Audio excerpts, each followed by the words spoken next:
Bienvenidos a nuestra clase. En esta oportunidad estudiaremos la evaluación de empresas. ¿Alguna vez se han preguntado cuánto vale su empresa? Ya sea que trabaje en ella o que forme parte de los accionistas. La mayoría de los dueños de empresas, ya sea pymes, medianas, dan por sentado o suponen que el valor que representa su empresa es lo suficientemente alto debido a que para ellos funciona. Pero la verdad es que hay muchos más aspectos que determinan la verdadera evaluación de un negocio. Entre los motivos que existen para valorar una empresa tenemos que se hace para venderla, para comprarla, para formar alianzas o realizar fusiones, otorgar o pedir financiamiento, otorgar garantías, dar la nación en pago, operar en la bolsa de valores, repartir herencias o simple y sencillamente saber cuánto vale.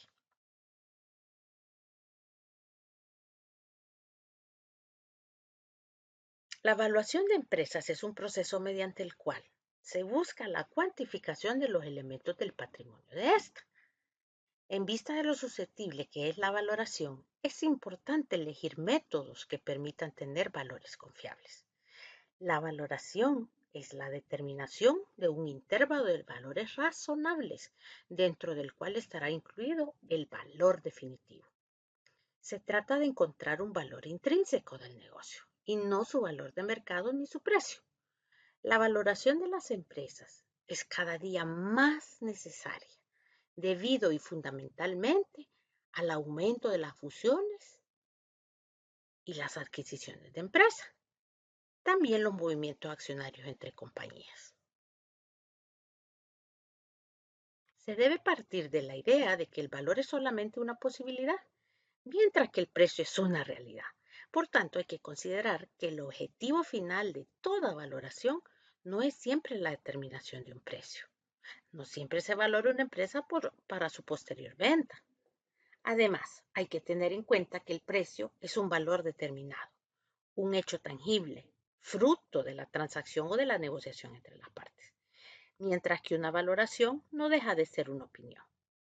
Las mayores diferencias entre el precio y el valor suelen generarse por las relaciones de mercado entre compradores y vendedores.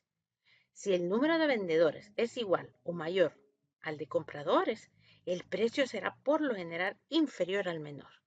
Mientras que si la situación es todo lo contrario, en la que hayan más compradores que vendedores, los precios normalmente deberían ser superiores al valor. Tomemos nota que la diferencia entre el valor subjetivo y el valor objetivo es que el primero recibe el valor subjetivo. Es un objeto, en este caso una empresa, el cual viene dado por la capacidad futura que ésta tiene de generar utilidades que le pueden reportar al comprador. En el segundo caso, el objetivo se basa en la capacidad de generar beneficios futuros sin tener en cuenta al adquiriente, ya que éste depende del personal encargado de tomar decisiones dentro de la compañía. En consecuencia, una valoración es una estimación del valor que nunca llegará a determinar una cifra exacta y única, sino que ésta dependerá de la situación de la empresa, del momento, de la transacción y de un método que se haya utilizado. Entre los métodos de valoración tenemos los simples, que se subdividen en estáticos y dinámicos, los compuestos o mixtos y los nuevos métodos. Algunas ventajas y desventajas del método estático. Una de las ventajas que hay es que tiene una mayor objetividad, ya que su rigor y exactitud es superior. Además, es innecesario. Entre las ventajas tenemos conocer el valor de los elementos patrimoniales para estimar esos valores futuros. Asimismo, otra ventaja del valor económico obtenido es que es más real. Entre las desventajas tenemos: no se contempla el valor de los bienes intangibles y no incluye los resultados futuros. Pasemos a las ventajas y desventajas del método dinámico. Entre las ventajas tenemos que este incorpora riesgo a la valoración que se haga, el balance, tienen en cuenta los valores intangibles y determina también los mismos con base a estudios que se realizan. Basa los resultados en el futuro también de la compañía. Entre las desventajas tenemos la incertidumbre que se genera en el establecimiento de hipótesis de supuestos, ya que éstas pueden o no cumplirse. Por ejemplo, supongamos que entre las hipótesis tenemos que la compañía va a crecer a un ritmo en sus ingresos por un orden del 5% anual, pero en el corto plazo. Y debido a situaciones externas como puede ser una catástrofe, una pandemia, en fin, algo externo a la empresa. Los gobiernos cierran el comercio o cierran empresas. Entonces, esta hipótesis de crecimiento de los ingresos no va a ser posible cumplirla, originada por esa situación exógena. En todo escenario, puede ser que éstas operen en economías que utilizan moneda extranjera y los tipos de cambio debido a políticas macroeconómicas o situaciones sociales del país en el que operan. Estas economías comienzan a tener inflaciones arriba de 2 dígitos. Estos supuestos, estas hipótesis relacionadas también al crecimiento de los ingresos, puede que no se cumplan. Incluso dentro de la misma hipótesis, también se estableció que el margen de utilidad anual no debería ser menor al 15% de los ingresos, pero a consecuencia de la hiperinflación en la que caen los gastos, comienzan a elevarse, de manera que las utilidades no son generadas al ritmo que se había previsto, sino que posiblemente se muestran pérdidas. Entonces las hipótesis en realidad pueden o no cumplirse. En la práctica, no hay nadie que tenga una bola mágica para adivinar lo que va a ocurrir en el futuro. Consideremos los métodos simples.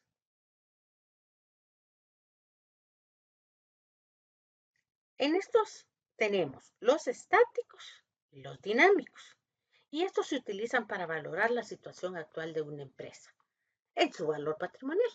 Y tenemos los dinámicos, que se basan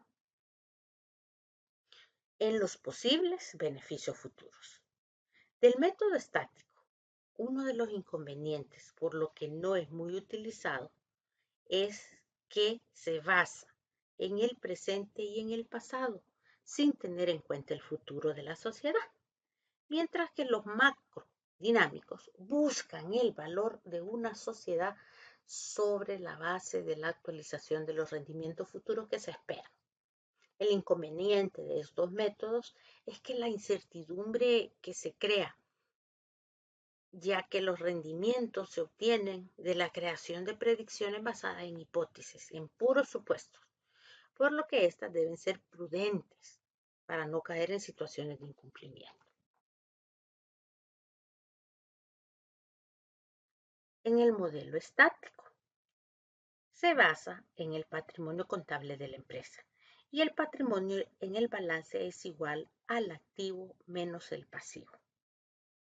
Dado que este método parte del balance, es sumamente importante que los componentes de este se encuentren bien valorados, es decir, a un valor razonable. La norma internacional de información financiera número 13, conocida como NIF 13, le indica a los contadores las reglas que deben seguir para esa valoración. Algunas de las causas que distorsionan el valor del balance tenemos las depreciaciones, ya que al ser mal valoradas o calculadas sobre el valor histórico del bien, sin incluir la inflación o los tipos de cambio de moneda, hace que la propiedad, ese rubro de propiedad, planta y equipo, no se presenten a un valor razonable. Otro aspecto que se da y es bien común, es que no es incluido en la valoración del balance, son los cambios tecnológicos, la obsolescencia de los activos productivos, la diferencia entre la depreciación fiscal y la depreciación financiera. Y esto suele ocurrir. Por ejemplo, en nuestro país, ya que la ley establece métodos de depreciación lineal, mientras que el sistema quiere aplicar un método de depreciación como base de la productividad o a un tiempo más allá del permitido fiscalmente. Entonces debe llevar registros extracontables que le permitan el control. Y por tanto, para evitar toda esta situación y debido a que ese mismo valor extracontable debe también reportarse en las conciliaciones tributarias. Este ejercicio muchos empresarios suelen no utilizarlo. Otra de las situaciones también son los cambios de precio. Y estos cambios de precio en el mercado sobre ciertos bienes que no se han actualizado en el balance. Veamos el ejemplo, el terreno y edificios. Muchas veces también los arquitectos o los ingenieros que se dedican a la valoración de estos activos también parten de ciertas condiciones del entorno en el que se encuentra ese terreno o el edificio que están valuando en esos momentos. Visualicemos un ejemplo. Imagínense que tenemos un terreno que está en una zona muy privilegiada. Sobre esa condición se valora la propiedad. Pero ¿qué pasa en 5 años? Se llegan a instalar algunas comunidades de viviendas mínimas que hacen que el terreno pierda su valor o el edificio mismo. Pero cuando se hizo esa valoración, esa condición fue considerada nula. Y por eso muchas veces los valores quedaron o sobrevaluados o subvaluados. La otra situación es la existencia de activos sin valor real y no están en el balance, como son las marcas, las patentes, la fama que tiene la empresa, el margen de mercado que ésta posee, entre otros. Y también suelen no estar dentro del balance los derivados de los riesgos que se hayan adquirido para mitigarlos, como por ejemplo un swap para la cobertura de tipo de cambio o la cobertura de tasas de intereses por un préstamo que se tiene con un país extranjero donde opera una moneda diferente. Otras veces no se incluyen los pasivos en los temas relacionados a los litigios. Veamos los dinámicos, basados en expectativas futuras. Tenemos que el valor de sus activos está a precio de mercado. La estimación de los flujos futuros de rentabilidad deben ser capaces de generar los métodos dinámicos. Consideran supuestos o hipótesis para estimar el futuro. Se utiliza una tasa de descuento para traer dichos flujos futuros al valor presente, utilizando dos variables, la actualización de los flujos duros y el valor residual, utilizado al presente. Los parámetros comunes que se utilizan son, primero, calculamos el flujo de fondos disponibles que se obtiene de restarle a los ingresos todos aquellos egresos que hayan sido necesarios para llevar a cabo la operación. Asimismo, se utiliza una tasa de actualización o de descuento que viene dada por la letra K. Veamos. Aquí tenemos. Viene dada por esa letra K. Igual a un X%. El horizonte temporal para la proyección de los flujos de caja viene dado por los símbolos F, C sub 1, FC sub 2, FC sub 3 y así sucesivamente. La renta perpetua se obtiene de la fórmula valor igual al flujo de caja, sub n multiplicado por 1 más g. La tasa de descuento incluye el costo de la deuda por recursos externos y por los recursos de inflación y de riesgo. Aquí tenemos el horizonte temporal para la proyección de los flujos. Es lo que les decía en su momento, FC1 más FC2 más FC3 hasta F infinitos. Bueno, no tanto infinito, pero hasta el F que se quiera calcular. La renta perpetua, en donde BR es igual al valor residual, FCN es el flujo del último año calculado y G el crecimiento del flujo a partir del año N. K, como dijimos, la tasa de descuento o la tasa de actualización.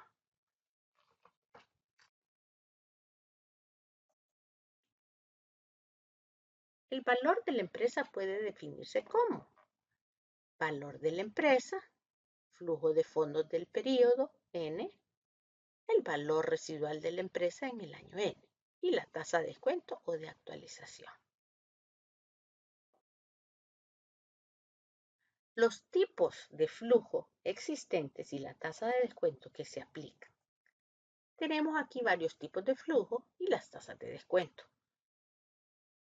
La tasa de descuento para aplicar para traer a valor presente es el WAC o costo ponderado de recursos, si tenemos un flujo de caja disponible.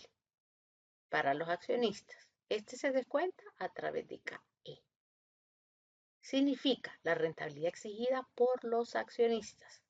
Si lo que tenemos es el flujo disponible para la deuda,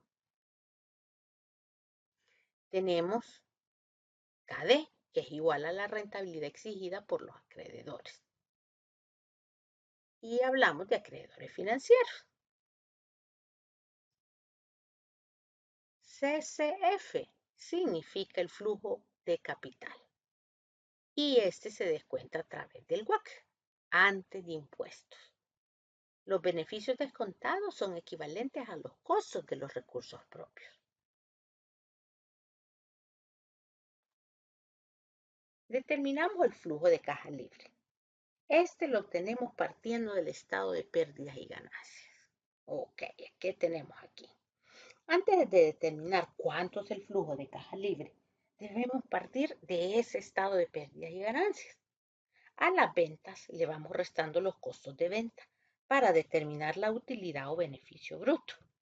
A la utilidad o beneficio bruto se le restan los gastos de venta o de distribución, de administración y los gastos amortizables. En estos pueden ir las depreciaciones de los bienes, como también amortizaciones o pagos que se hacen relacionados a la explotación de marcas o derechos de llave, más los otros ingresos. Y así seguimos. Después de realizar estas operaciones, obtenemos los beneficios antes de impuestos, o que también se suelen llamar utilidades antes de impuestos. A estas utilidades le restamos los impuestos y resultan los beneficios después de impuestos. Continuamos con las operaciones. Hasta aquí hemos encontrado lo que ganamos, pérdidas y ganancias. ¿Sí?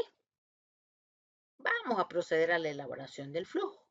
Se suman los gastos amortizables. Estos gastos amortizables son partidas contables que sirven nada más para tener un escudo fiscal. Es decir, que no hay una erogación de flujo de efectivo para restarlo. Solamente se resta en el estado de pérdidas y ganancias para efectos de impuesto. Por lo tanto, se debe sumar para determinar el flujo de caja bruto. A este flujo de caja bruto se le restan las variaciones del capital de trabajo. Estas variaciones de capital de trabajo se obtienen de los activos circulantes, menos la inversión en activos fijos. Corresponden a las inversiones que se hayan realizado para poner a funcionar en mejores condiciones nuestra empresa o por alguna ampliación o adquisición de equipos de transporte. Hacemos cálculos al flujo de caja bruto, se le restan dos conceptos y obtenemos el flujo de caja libre. El WAC es una herramienta que se utiliza para calcular el costo promedio del capital que se utiliza para la operatividad. Esta tasa nos va a permitir traer a valor presente la proyección tanto de los ingresos y egresos al momento de hoy. Esta tasa denominada WAC, que en inglés se le llama Weighted Average Cost of Capital, representa la tasa mínima de endeudamiento por proyecto de inversión y es la combinación de costos ajenos, es decir, por aquellos fondos ajenos que hayamos utilizado, como son los préstamos o también los financiamientos a través de acreedores o proveedores, y los fondos propios, o sea, las aportaciones que los accionistas han puesto en la sociedad. Esto se obtiene ponderando el peso que cada uno de estos dos elementos tiene en el balance. En este sentido, la fórmula para el cálculo es un cálculo simple. Esto es equity por K, que es la tasa ponderada o el peso ponderado del equity más la deuda, multiplicada por el peso ponderado que tiene la deuda en el balance, por 1 más T, donde T es igual al impuesto. Todo esto dividido entre el equity o lo que es llamado también capital propio de los accionistas, más la deuda, que no son más que los valores que una compañía deuda a los bancos, a otros entes que le hayan prestado dinero. Tenemos nuevamente la fórmula, con cada uno de los significados que tiene cada valor del equity. Las empresas que cotizan en bolsa obtienen el valor de mercado de las acciones o de los recursos propios. Cuando una empresa no cotiza en bolsa, simplemente se toma como valor de esa variable lo que está representado en el balance, en el lado del patrimonio o en las de capital aportado por los socios. La D significa el valor de mercado de la deuda y KD es el costo de la deuda antes de impuesto. La T, tasa de impuestos, y el KE, la rentabilidad exigida, que lo vemos aquí por los accionistas.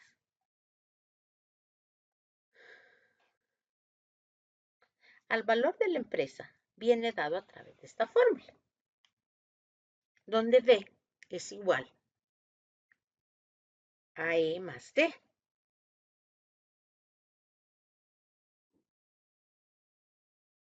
De la suma que va desde I igual a 1 hasta N de la fracción, es decir, de la división del flujo de caja libre. A sub I entre 1 más el WACC elevado a la I, donde B es el valor estimado de la compañía y E es el valor de mercado de las acciones. Y en caso que no cotice en bolsa, como dijimos, es el valor reflejado en el balance correspondiente a las acciones de mayúscula. Es el valor de mercado de la deuda existente. En este aspecto es necesario que los valores que estén reflejados en el balance realmente correspondan a la deuda que son reales de la compañía en el flujo de caja libre. Gracias por su atención. Hemos llegado al final de nuestra clase de hoy.